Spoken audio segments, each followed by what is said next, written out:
Some animal dads don't help much. These dads don't help at all.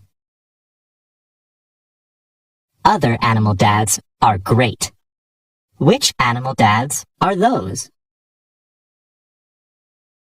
This dad guards and cares for his chicks. He helps them all by himself for almost 2 years. This dad cleans bugs from his baby's fur. He helps feed them. He carries them, too. This dad holds eggs in his mouth.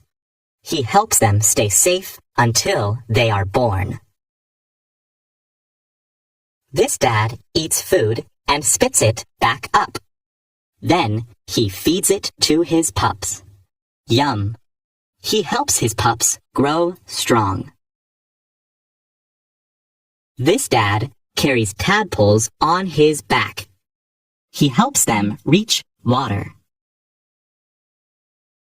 This dad holds an egg on his feet.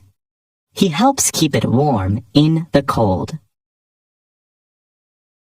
This dad holds thousands of eggs in his pouch. He helps them grow and hatch.